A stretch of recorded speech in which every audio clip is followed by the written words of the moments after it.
I'm so happy to have Family Sunday today. I think it's such a great thing to have kids and teenagers all together worshiping. I know that when I was a child, the only time I ever got to go into the adult service was when I was thrown out of children's church and had to go sit with my parents.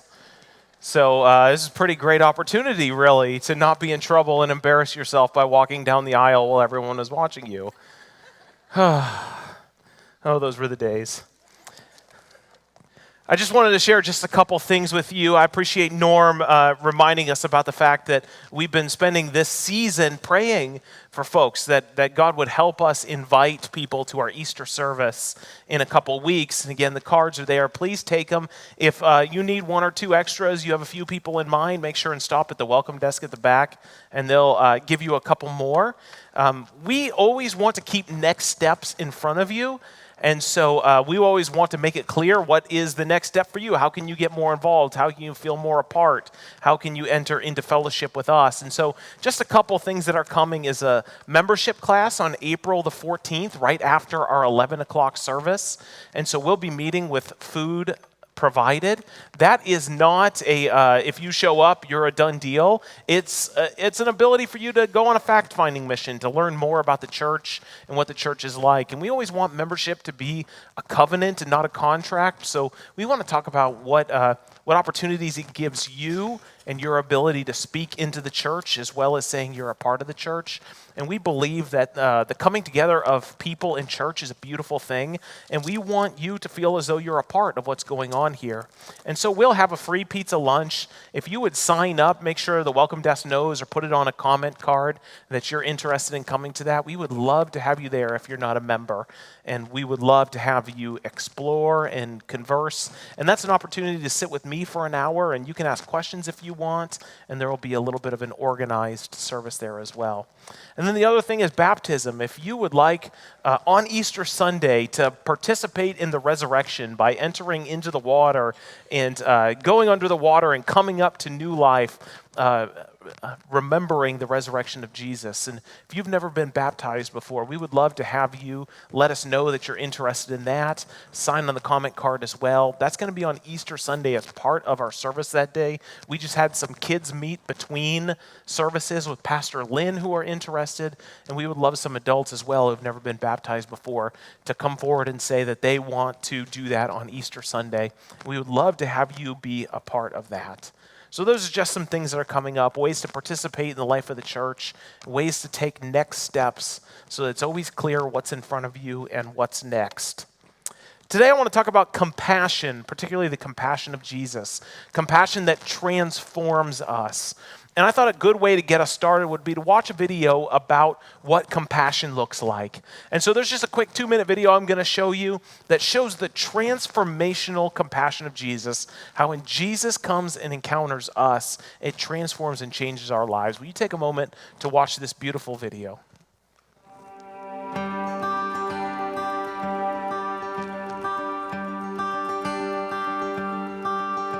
My name is Darwat Chon, and I came from one island in Kandan province. My village, I think around 400 families.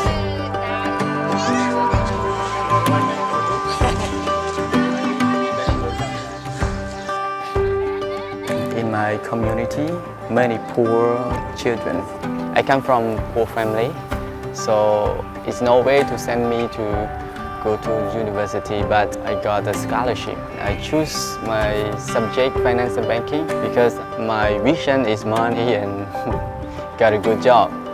And one time I went to church and I heard one family, really poor family, and the mother still alive, but she went away. The father has only one leg. I heard a presentation about you alongside her. God changed my heart. Money is not really important for my life, but what important, like, can help another, especially children. I feel like God touched me and led me to do something to this family. ខ្ញុំសប្បាយចិត្តណាស់ដែលខ្ញុំមាននេះមានគឺអូនខ្ញុំមកសុំថាគឺក កូនខ្ញុំជាបងប្អូនផ្ទាល់របស់វាហើយខ្ញុំសប្បាយចិត្តណាស់ពេលនេះទៅខ្ញុំញាក់ខ្លួនព្រឹកហ្មងបាទញាក់ខ្លួនខ្ញុំនៅល្អណាស់ដល់ព្រះប្រទានឲ្យមកនេះមានបងធម៌វានឹងជួយបង្ហាត់បង្ហាញបណ្ដាលឲ្យកូន He said, for my son, be like you. Like really touched my heart, and I said, yes, I try my best to look after him, to do what I can do for him.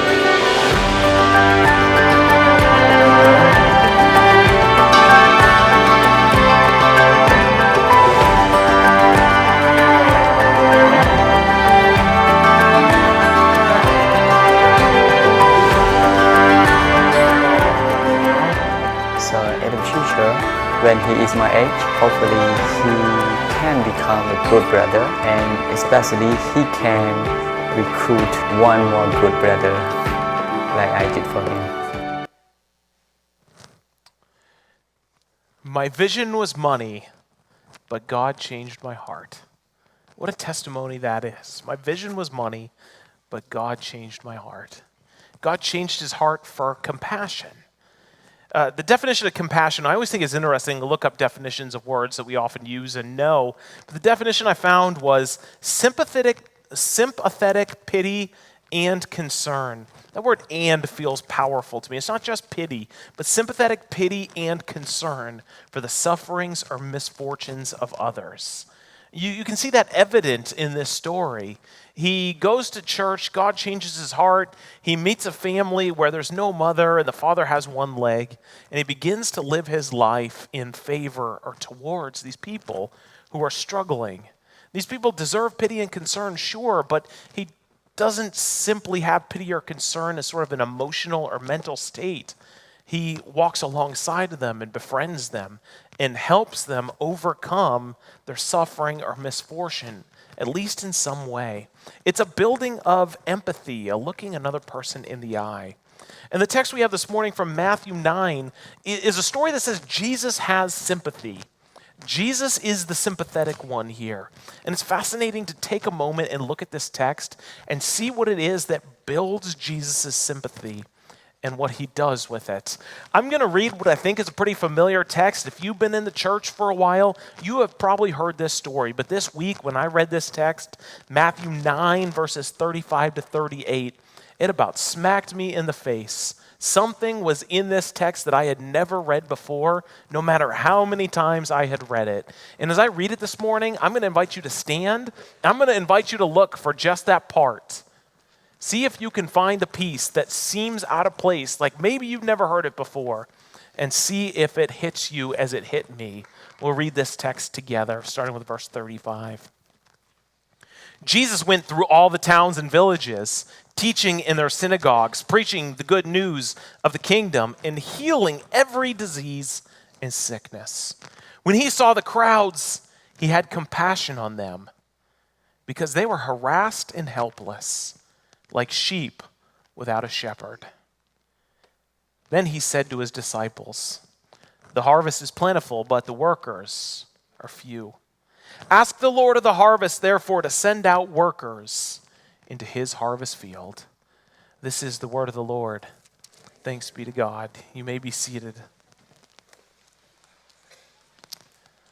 For me, I am used to this text being read at missionary services. The harvest is plentiful, but the workers are few. Ask the Lord of the harvest to send out workers into his harvest field. I'm so used to hearing that and focusing there. I'm used to Jesus moving from place to place, town to town, with people who are ill and sick being brought to him. But what surprised me is why Jesus had compassion. Now, I must have read this dozens of times in my life, but this week I saw that Jesus had compassion on them because they were harassed and helpless. Now, how had I missed that line all of these times? It stuck out to me like a sore thumb.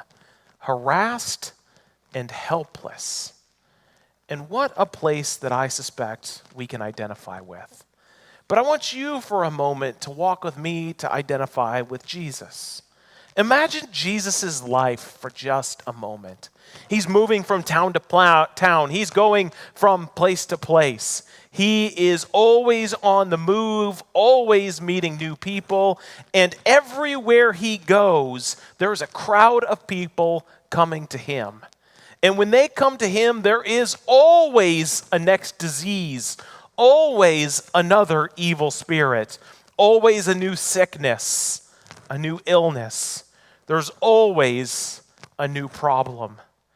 Jesus is like the mother of a preschooler, but on steroids. Always something new being brought to Jesus. It's amplified. The crowds are constantly coming, and there's always something new for him to heal. And when he looks out there, he doesn't look out at them like maybe you or I will. He doesn't think to themselves, can't you just take care of yourself? Can't you just find a doctor? Can't you just pray? Oh man, I would be exhausted by the never-ending crowds that always have a new need. But Jesus looks upon this fresh crowd.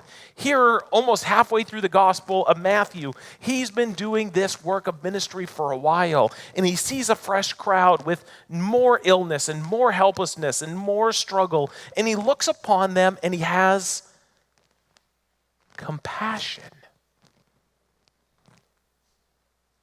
He looks upon them with compassion because he identifies them to be harassed and helpless. Now, harassed and helpless, those are shoes that we can easily try on today. We know what it feels like to be harassed and helpless. I suspect we could even take just a moment and pass the microphone around the room, and we could tell stories upon stories about times that we have felt harassed and helpless. Just a few experiences that I thought that maybe you would identify with is time you felt harassed and helpless. Maybe when you signed your student loan papers. Or maybe when a tax bill came due. April 15th is 2 weeks away. Did someone boo that? I don't know. I'm just stating facts. Maybe you lost a significant other, a boyfriend, a girlfriend, or spouse, and they broke up with you. Perhaps a diagnosis took your breath away, came upon your family like a dark cloud, and you had no idea what to do with it. Kids, I thought about you a little bit. If you've ever felt harassed and helpless, we've got kids in here today. What would that look like for the kids to be harassed and helpless? How about when you don't like what's on the menu at school and your mom won't make you a sandwich? Or perhaps when you've got a little bit of time left on your TV episode, but you're told you have to go take a shower and go to bed. I think most of childhood is feeling harassed and helpless, now that I think about it. I have one story that I want to tell you about feeling harassed and helpless personally. In some ways it's trivial, but yet it's era-defining for me. When I was in middle school from seventh grade, between 7th and 8th grade, my family moved. My dad was in the military, so we got transferred a lot, and any day could be the next time that the government told us that we were going to move. At this point, in 7th grade, I was at the top of the heap. I was going into the oldest grade at school. I was friends with all of the coolest kids. I was captain of sports teams at school. I was playing well in city leagues as well. I was pretty known commodity in the schools, both among my peers and my teachers. Life was going really, really well for me when right in the middle of middle school we got transferred. And we were sent to Wisconsin. Now, I had been a New England boy trying to make my way in Louisiana, and I had done okay for myself. And I figured moving to Wisconsin wouldn't be much different than living in New England, Boston area, because both of them are freezing cold and under snow for half the year. How different could it be, right? Well, I made this move to Wisconsin at the end of middle school, and you might have heard the news, middle schoolers are mean. Yeah, okay. Middle schoolers aren't always the nicest people. And so I went to middle school this last year, and I was way behind everyone. They had already made their friends, life had transitioned, and I quickly found myself back at the bottom of the heap. No longer was I cool. In fact, I was the kid that everyone made fun of. It turns out that I hadn't noticed this before, but moving from Boston, where everyone talks a certain way, pak the ka, that kind of stuff, right? I then moved to Louisiana, where everyone talked funny, so no one noticed. And then I moved to Wisconsin and found that I had sort of married this bizarre New England with kind of a southern twang. And I talked like a real weirdo. I had never heard it before, but when people pointed out every funny word that I said, I began to notice, yeah, I do sound pretty strange. But they would mercilessly pick on it, and pick on it, and pick on it. And every day was miserable. I felt harassed and helpless. And I would come home in the middle of middle school, I was a middle school boy, and I would go home and cry to my mom. That's not a cool thing to do when you're in middle school. I would beg her to fix the situation for me, homeschool me, send me to the Christian school, maybe we can move somewhere else to where they're nicer, anything. And I kept having to go back. Now, what was going on the underneath of this is that while school was difficult, church was great. I had gone to a brand new church with a great youth pastor and a great teen group, and everyone there was super kind. And not only super kind, but they were passionate about Jesus in a way that I hadn't seen the youth group before. And so for the first time in my life, I began to gather around with other teenagers who wanted to learn the scriptures and read the Bible and pray for one another and love one another and like one another. And so as difficult as school was, and it was awful, I was harassed and helpless, I would go to church on Sunday and Wednesday, and life would be okay. As much as life had changed, I had found that in the community of the church, I could find among Christian fellowship an okayness, a steadiness, a help, a place to grow and to love and to find friends. And so as difficult as every day would be, the church cycle would help get me through it. And so it wouldn't be long before that year ended. Years can seem like such a long time, especially when you're young. I've done like 38 of these years now, so no year seems particularly long anymore. But when you're 11 or 12, it seems to drudge on forever. But that year ended, and I nervously went back to the new school, high school, the next year, and it was like the apple cart was upset and everything was different, and no one remembered any of that stuff that happened in the past. And so there was a newness in life. I made it through that season of harassed and helplessness. And I did so not in small part because of the help of good Christian people in the church who cared for me and loved me in ways that the world didn't. You see, this story has a couple of things happening in it that are really fascinating to me. One is the crowd comes with their problems and their struggles. They feel world weary and beat down.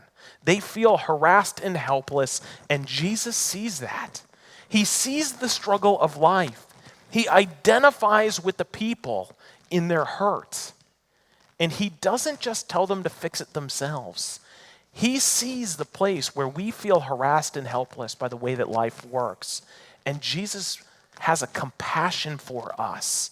He wants to help. He wants to be present in their life.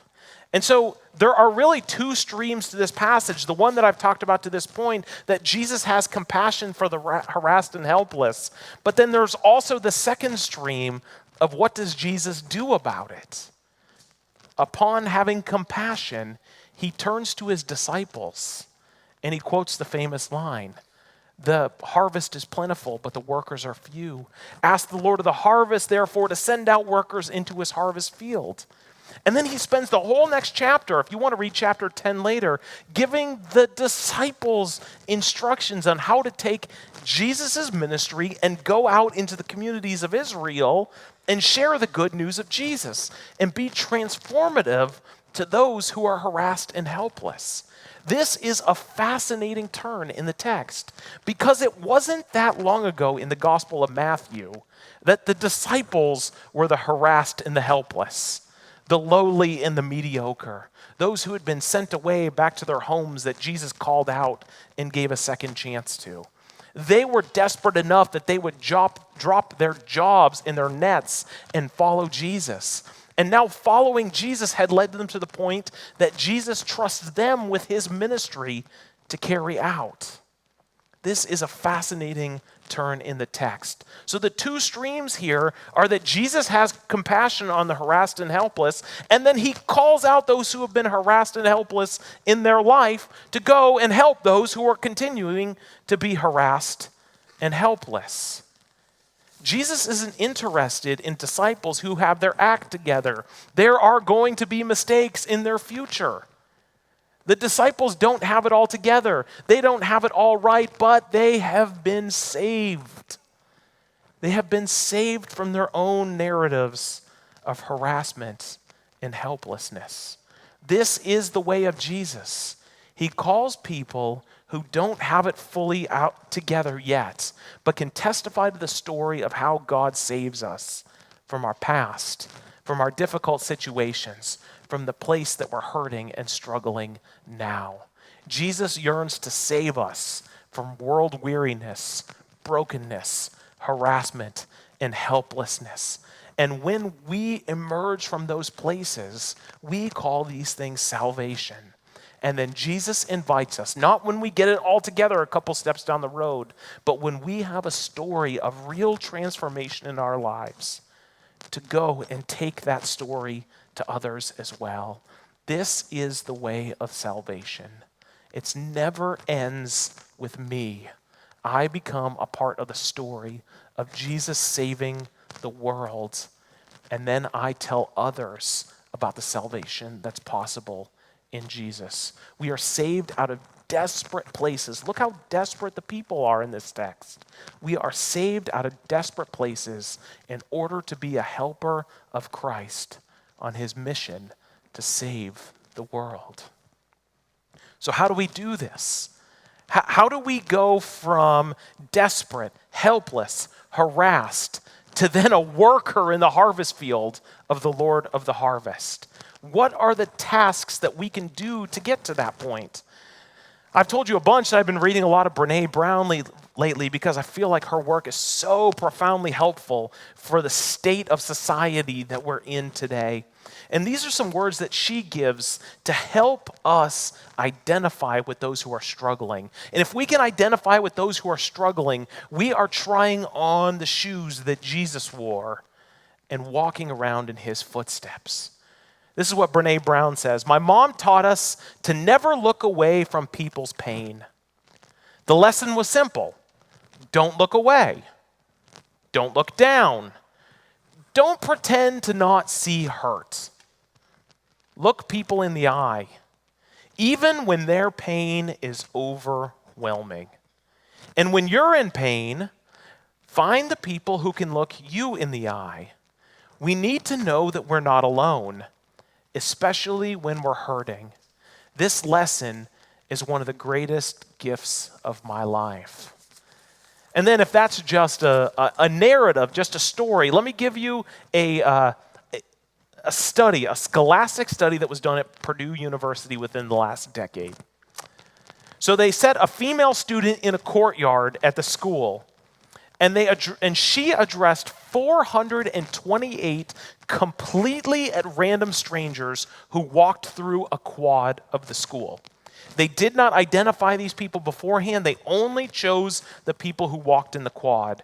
And they did three separate things, or this one female student, did three separate things at random to the people who came through. The first set of the 428 people, the student walked right past them and did not speak to them whatsoever. Stared through them, stared past them, whichever. The next one is the researcher looked at them but didn't speak to them. Maybe gave them a sly smile or something like that. And the third group of people, she not only smiled warmly, but asked, "How are you doing?" And then after that person walked by the researcher, there would be student interns or researchers that grabbed all 428 people and asked them, "How are you doing right now? How are you doing right now?" And what they found was astonishing. The first group of people that were looked right past, they reported that they felt sad. The people who had eye contact, but little more than that, felt that they were doing just a little bit better. But the last group, who was looked in the eye and asked how they were doing, overwhelmingly answered that they had contentment in their life. Isn't that fascinating? Just the power of looking a stranger in the eye and asking them how they're doing indicated an increase in personal esteem that the researchers asked on the back end. There's a fascinating spectrum of this text. There are those who come to Jesus desperate, who need a work of Jesus in their life. And then there's the disciples who have given up everything to follow Jesus, and they're asked to carry on the mission of caring for those who are struggling, who would testify to feeling harassed and helpless. There's a lot of places for us to find ourselves in the text, but wherever we are in the spectrum, we are who Jesus is speaking to you. If today you've not had an experience with Christ and you would say, I feel harassed and helpless by the world, Jesus yearns to save you from that. Jesus looks upon you not with contempt or anger, but with compassion. He wants better for you than that. If you can tell the story about Jesus coming to you with compassion and helping you out of deep places and difficult struggles, he turns to you like the disciples and says, help me with the overwhelming need in the world. Let's pass on the salvation you've received so that other desperate people will experience it as well.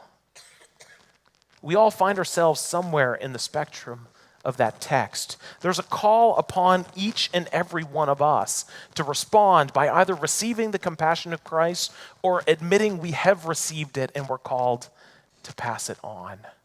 The band is going to come out and we're going to sing this final song. And I've thought a lot about how are we going to end this service today, kids and families in here. But I suspected that one of the great ways that we could respond to this text, this idea of receiving and passing on, understanding the compassion that Jesus has for us, and being willing then to be a worker in the field for others, is that perhaps a great way to respond today would to just be stand and sing this song and reach around the family that we've come with, put our arms around our kids, our loved ones, our parents, and just pray for your family. This song is kind of a somber, soft song called It Is Well. Not the old hymn, don't get too excited. It's still a good song. Just reach your arms around those of you come with. If you're single today, maybe you can find a family that'd be willing to welcome you in, that you could get an arm around you as well. But gather around your loved ones today and pray for your kids. Pray that they would not feel harassed and helpless. Pray that they would find the compassion of Jesus in their lives.